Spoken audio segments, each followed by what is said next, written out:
Hello, welcome to Senior Speak New Hampshire. I'm your host, Dan Wise, a volunteer for AARP, which is a sponsor for this show. We are going to talk about bicycles, particularly e-bikes today. E-bikes are really catching on with people, especially people over 50, in the wake of the pandemic, but just generally. And there's a lot of reasons why e-bikes have been catching on so much. I have two quotes that I think kind of illustrate that, and then we'll get into it with our guest. The first quote is from Claudia Wasco, who is works for a Bosch Systems, which is an e-bike component maker. Research in Europe, where e-bikes kind of took off sooner than in the US. Research in Europe shows e-bikers ride 3 times more often and ride 3 times farther than when they cycle on a regular bike. And John MacArthur, an American transportation researcher, said, they break down barriers that people worry about around distance, about physical ability, about being too hot and sweaty when you arrive somewhere. You have batteries with a 40-mile range on them, and so you can consider them in a more utilitarian way, not just for recreation. E-bikes are changing how people view cycling.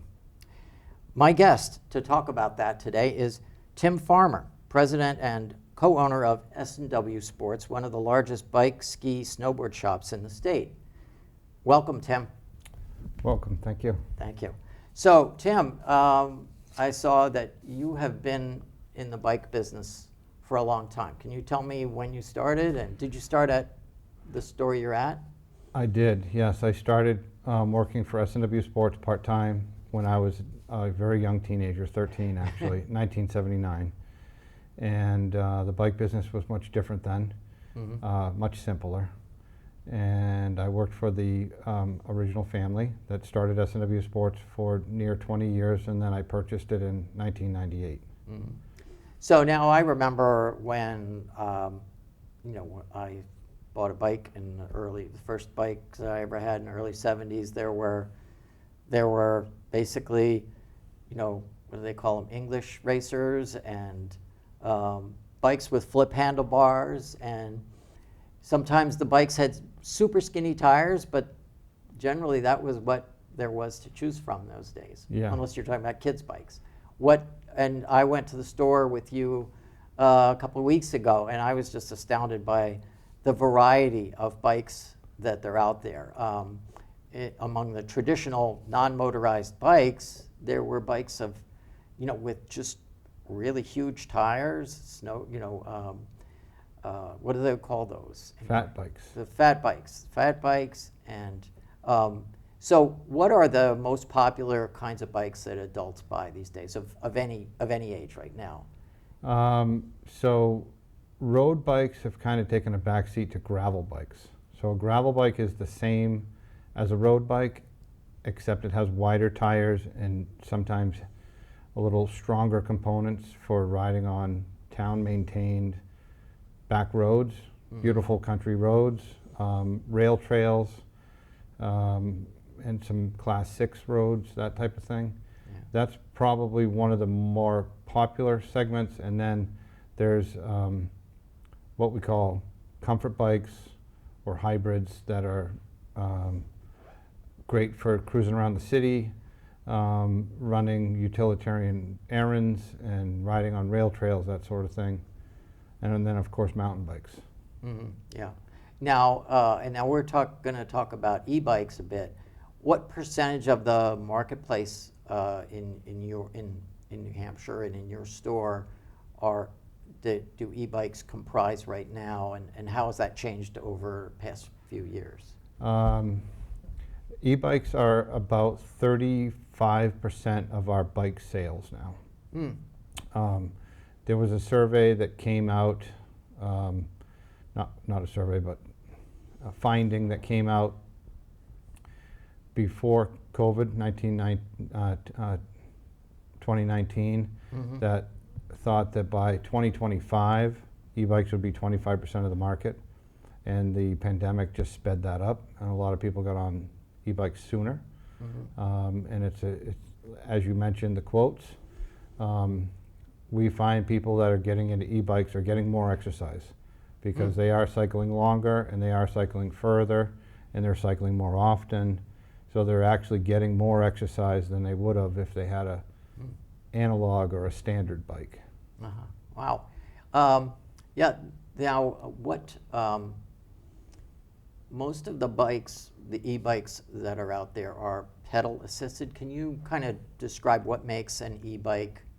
You know, how's an e-bike work? Okay, so there are different classes of bikes. The most common is pedal assist, and that bike will shut off, or it will not allow any more assist after 20 miles an hour. So you have to pedal for the motor to kick in. As soon as you stop pedaling, the bike still coasts and the bike still rolls, but the motor is not kicking in. So that's your pedal assist. There's a pedal assist that has a throttle. That's another type of bike. So if you don't want to pedal and you just want to hit a throttle, the bike will speed along. And those can either be a class that goes up to 20 miles an hour or another class that goes up to 28 miles an hour. And 28 miles is the maximum you can go on an e-bike in the United States. On powered flight, I mean, now, if you're going down a long hill Yeah. and you're coasting, Right. you could go faster than that. But Yes. powered, in terms of powered riding, it's not going to be more than that. And this is a lot. This is not a moped or anything like that. This is a bike that is, as you say, pedal assisted. Yes. As you mentioned, most e-bikes on a full charge can go about 40 miles, but they are selling now range extenders, which is basically a battery that looks like a water bottle that fits on the bike and plugs into the charging port and will boost you not faster, but for longer periods. So you can get up to 70 miles an hour. Really? 70 miles per charge with a range extender. And how do you charge? How do you charge up an e-bike? All e-bikes come with their own charger. You want to look for one that's UL listed. That's important.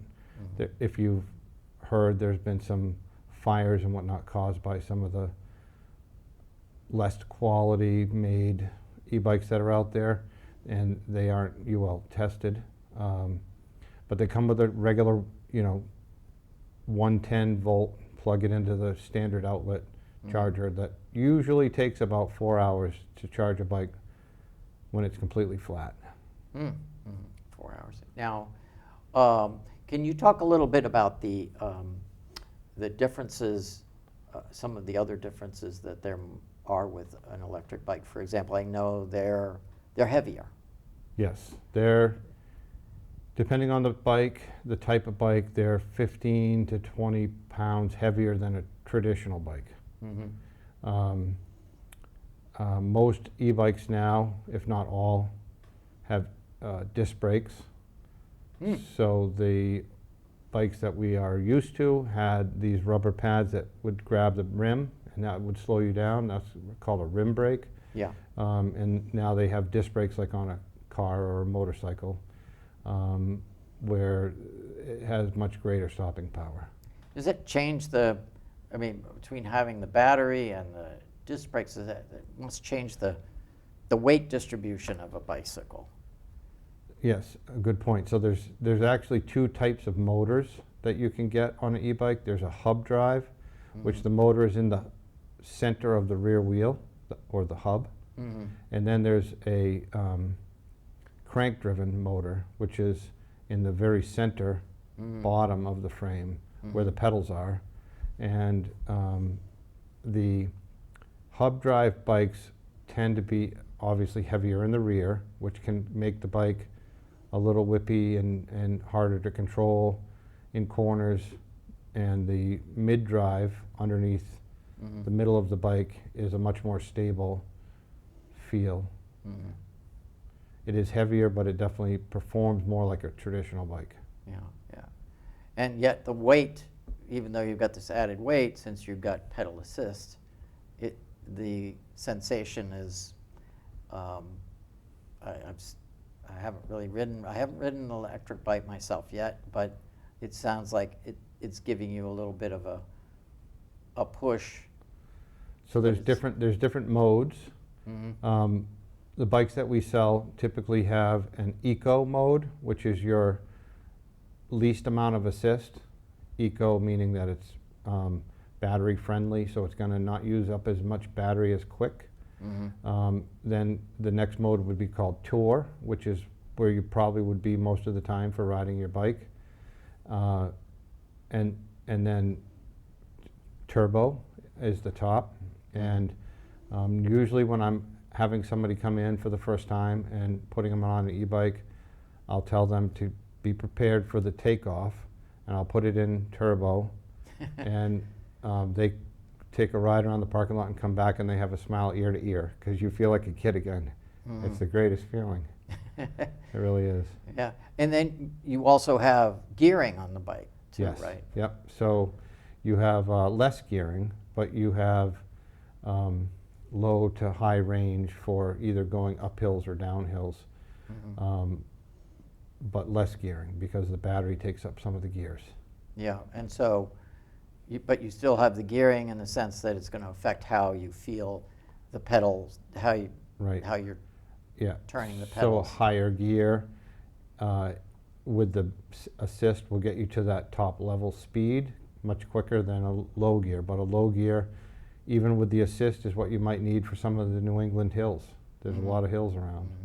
Yeah, yeah. So, what are some of the? So you said there's some different kinds of, there's some different elements to these bikes.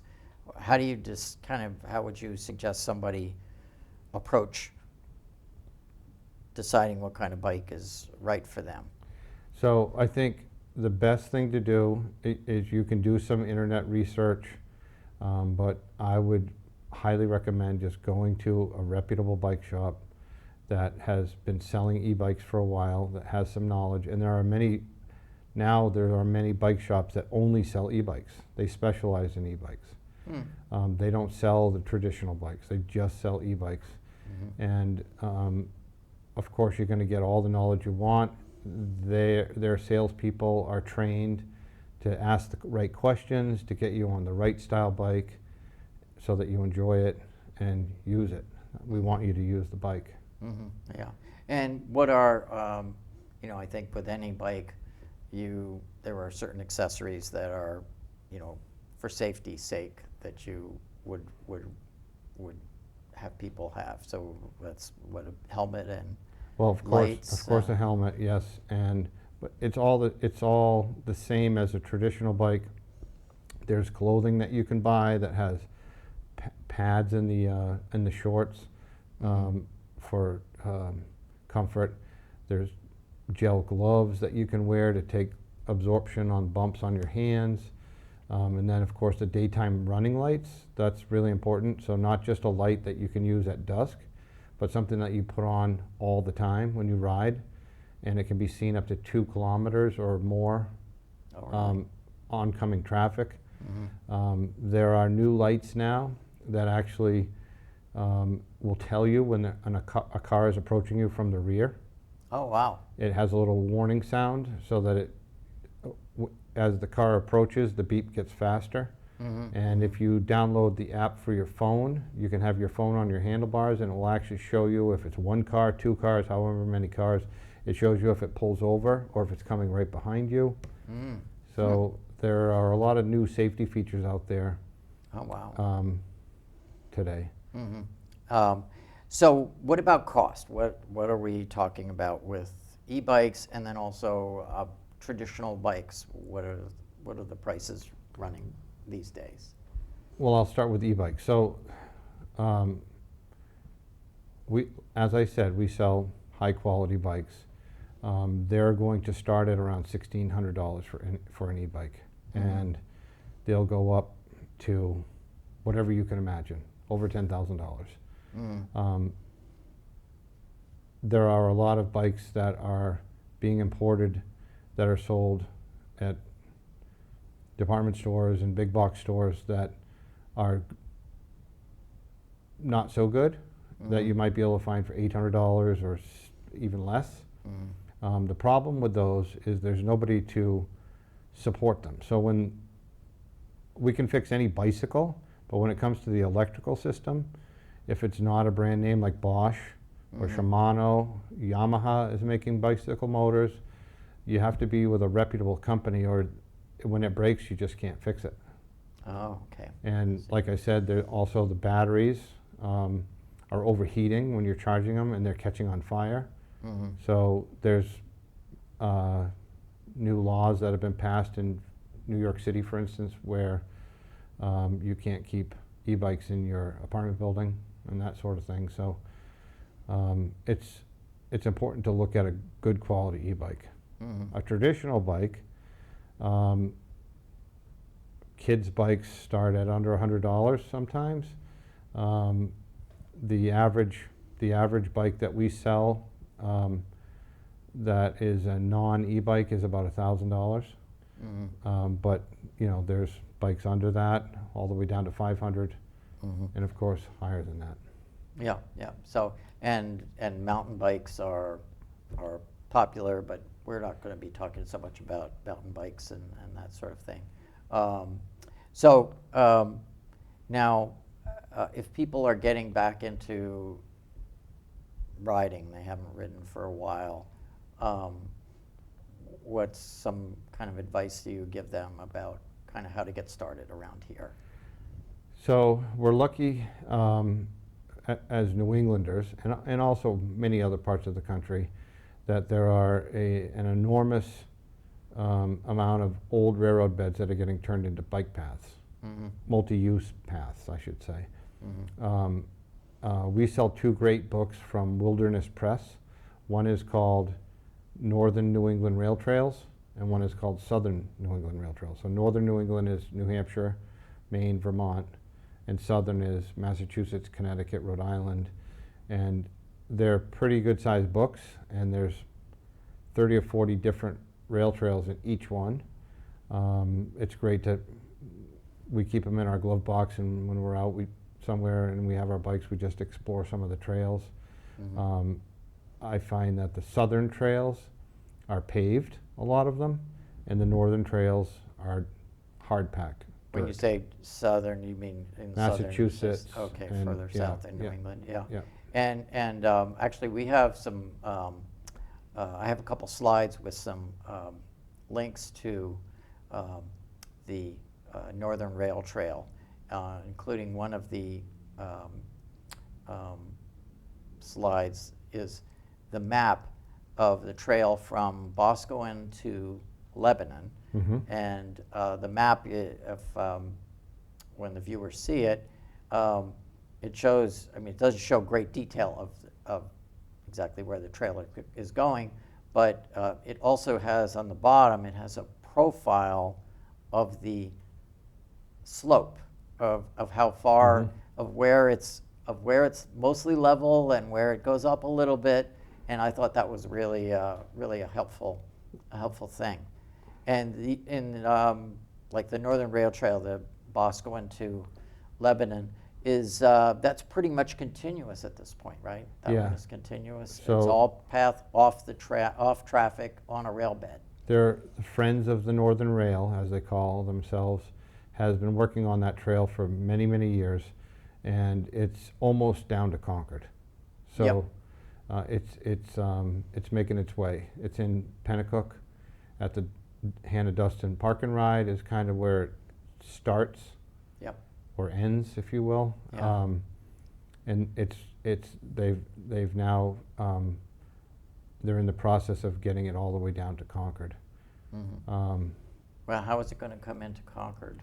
Through, I believe, Horseshoe Pond area, the old railroad bed that's Okay. Oh, yes. Yep. Um, Yep, that, I see how that goes. And then there are several other rail trails in New Hampshire. There's one that's sort of on the sea, some on the seacoast, Winnipesaukee. and there's also up north. There's the Lake Sunapee, Kentucky, Hopkinton Rail Trail that they've been working very hard on. That's being built section by section. So it's working with landowners, working with buying the rights to old railroad beds that maybe Pan Am used to own.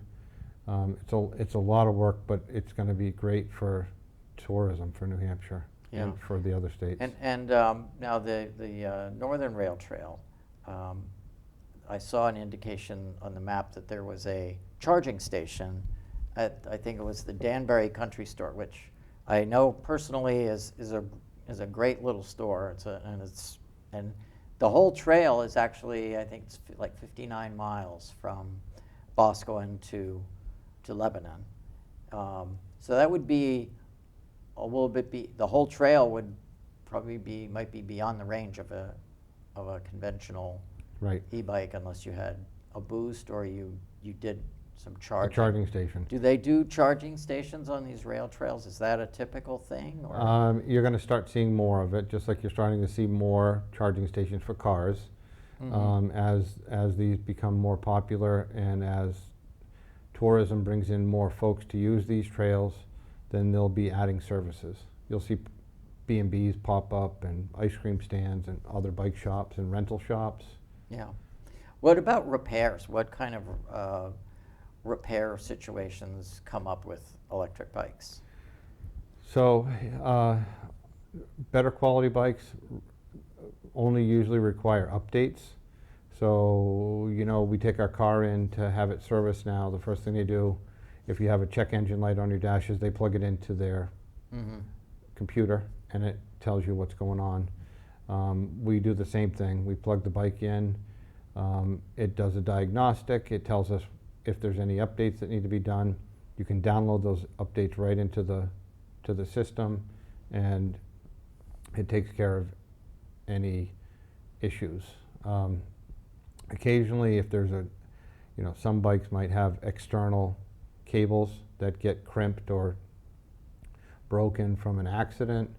So occasionally we have to do some rewiring, but for the most part, there's no maintenance to the electrical part, only to the traditional bicycle. Yeah. Just so like there would be on a regular bicycle. the wheels and the chain is there. Tires, Is the chain. chain and the tires, Yeah. and obviously the Yeah. tires, of course. Disc brakes are yeah, that was the much- other thing I wondered about. Yeah. They last a lot longer than rim brakes, but you still have to replace the pads, just like you have to replace pads in your car. How long would that last? It depends on the terrain and how much, if you're using it in wet conditions or muddy conditions, but typically brake pads will last 1,500 to 2,000 miles. So most people probably don't. Well, you'd be Yeah, I surprised. guess people do.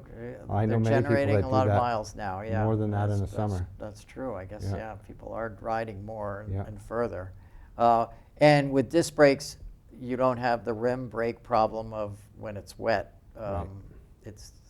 You basically lose the effectiveness of the brakes Right. with the rim brakes. These work great in all conditions. Even the fat bikes, as we talked, that are more for winter, have disc brakes, and even in freezing conditions, they work great. Oh, wow. Yeah, okay. And these bikes the e-bikes are suited well for the rail trails. Do they tend to have a little bigger tires? What's the tire size for typical e-bikes? So typical e-bikes are definitely excellent for rail trails. They do make some thin tire, narrow tire road bikes for pavement. But for like a commute, somebody might be doing a lot of commuting or Right, something with their yeah. bike. Yeah. Yeah. But yeah, most bikes that you find are wide enough, 1.5 wide, which will work great on a gravel surface. Now, when you have a bike and you are stopped, like say you are driving an e-bike in traffic, and you have to, if it's a heavy bike, and you have to start from an inertial position of being stopped, does the pedal assist help right away, or only Yes. after you get rolling? Yes, so we always recommend when we have folks in the shop trying out e-bikes, if you're gonna come to a stop and you know ahead of time that you're gonna come to a stop, downshift the bike into a lower gear, and maybe after you stop, put the boost on the battery up a little bit, bring your pedal up to about 2 o'clock position so that when you push down on it,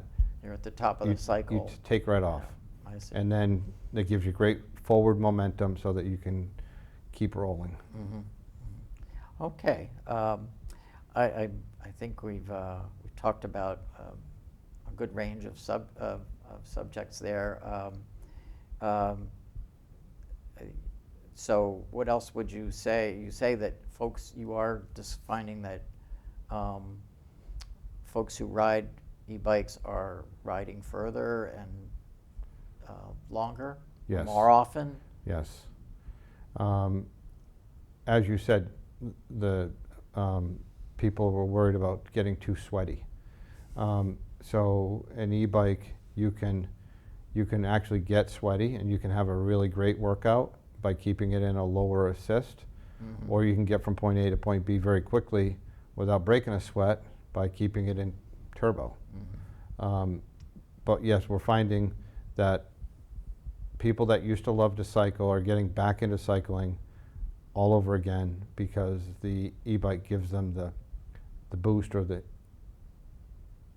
takes away that barrier that they were worried about, whatever that barrier is. Yeah. One last thing I'm curious about. I saw a picture of somebody doing e-biking. Say you go from here to another country, or you go to e-bike there.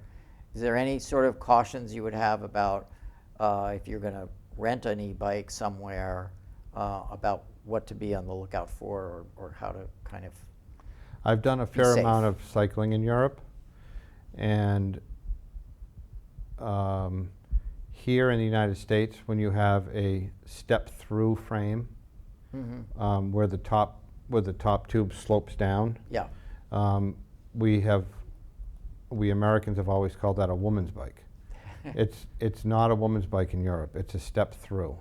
So you have a lot of elderly people or people with mobility issues, bad hips, that ride step-throughs.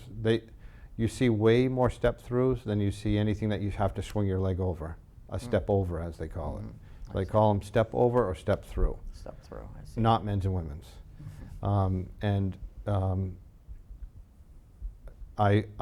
We sell a lot of step-throughs to men.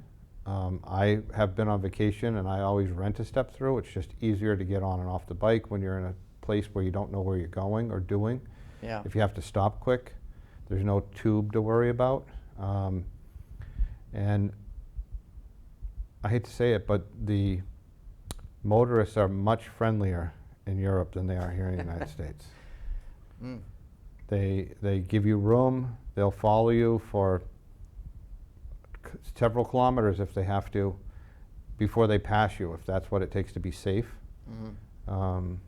So it's if you can do there's a lot of touring companies. I've been on Trek Travel many times. That's a Trek Bike has their own travel company. If you ever want to see another country, the best way to see it is from the seat of a bicycle. Yeah, that's great. So, in terms of weekend trips from where we are in New Hampshire, are there some really great areas where there's a lot of choice for bike paths and things like that? Well, there's Bike touring? depending on what type of bike you're looking for. For mountain biking, you now have Highlands Mountain Bike Park, which is chairlift assisted, so you can take a chairlift up and pedal down through the mountain. There's Green Woodlands up in Danbury. It's up north, Dorchester, New Hampshire. Excuse me. For family biking. There's great trails in Burlington around Lake Champlain. The Northern Rail Trail, which starts right in Pennacook. Yeah, there's a lot of great places down in Massachusetts on the Cape. There's a great paved rail trail that goes from Yarmouth all the way into P-Town. Oh, wow. There's campgrounds along the way. There's bike shops along the way. There's ice cream stands along the way, as I was mentioning. That's all going to start flowing this way. We'll start to see more of that. Yeah. All right, great. Well, so there's lots of options for folks. And I want to thank Tim Farmer of S&W Sports for coming and sharing his knowledge with us. And I hope it encourages more folks to get out there and get on a bicycle. Thank you, Tim. Thank you. Thanks for having me.